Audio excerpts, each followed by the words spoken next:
to the weekly recap. I'm Matt Wacker. The now defunct Rock Island Railroad has begun its transformation into a hiking trail. Winding its way through Missouri, the abandoned railway is being salvaged by Ameren and will thereafter be dedicated to a public path for hiking and biking. 47 miles of the trail were dedicated last month, connecting the Kansas City area to the 240-mile Katy Trail. An additional 144 miles will be added after salvage of the rails and ties has finished. Most of the line travels beside two-lane highways and goes through several smaller towns across the state. Owensville, for example, will use a section of the trail that passes under Highway 19 as a safe way for students to walk to school. According to the Economic Impact Report, the Katy Trail currently brings around $18 million to Missouri annually, with the new additions expected to grow that number in the future. Work continues on the Osage Trail Legacy Monument in Cuba. The third of four pieces was erected January 27th, with Chief Standing Bear and a delegation of tribal elders from the Osage Nation in attendance. The work is the creation of local artist Glenn Tutterow, part of a planned monument project to honor the original inhabitants of the area. The Osage woman was originally designed to be stooping and carrying a baby on her back, but after consultation, the design was modified to show the woman standing with her child on her arm. The change was made to reflect cultural accuracy in cooperation with the Osage Nation.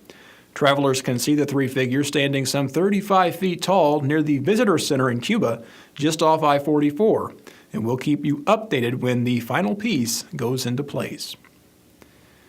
Usually, car dealerships are glad to get cars off the lot. However, a test drive in Lebanon turned into grand theft auto on January 25th.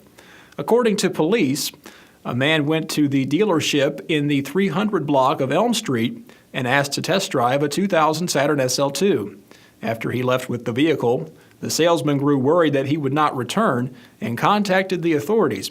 Police are now searching for the vehicle. An investigation is ongoing. A local man was severely injured after being hit by a dump truck. 28-year-old Lebanon man Christopher Block was standing in the road when a dump truck backed into him. Block was flown to Cox South Hospital in Springfield for treatment. His injuries are described as serious. An altercation at a bank in Lebanon ended with an officer injured and several people in handcuffs. An officer arrived at Infused Credit Union on the 25th after reports of a stolen check. The officer approached the vehicle in the drive-thru and noticed the occupants were acting suspicious. After ordering the driver to exit the vehicle, he attacked the officer. The two struggled, with the officer receiving blows to the face. The struggle continued until a passerby pulled into the parking lot and assisted in subduing the suspect.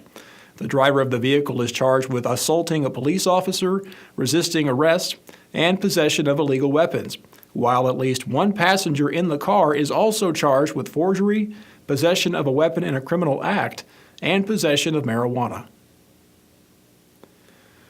An Owensville man is under arrest after allegations of domestic violence. 25-year-old Rowdy Bogle is charged with 2 counts of felony domestic assault.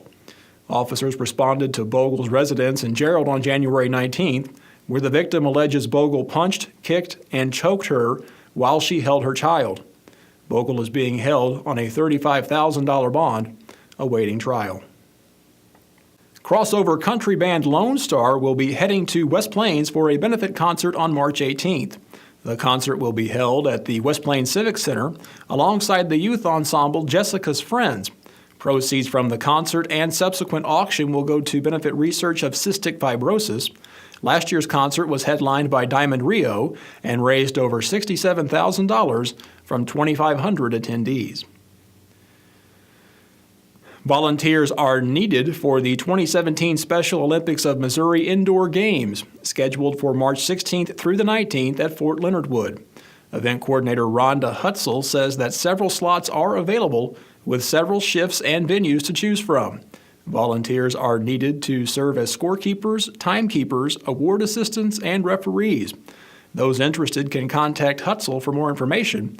Volunteers should register no later than February 28th. January 28th marked the third annual Guns, Hoses, Plain Janes, and Regular Joe's Dodgeball Tournament at Missouri S&T's Gail Bowman Multipurpose Building. The Local 6 team was there to see the action unfold. The hits came fast and furious, balls were dodged, and in the end, ABG Industrial took the crown. All proceeds from the event went to the Pregnancy Resource Center of Rolla and Cops Care. And perhaps next year you'll see a familiar face on the court.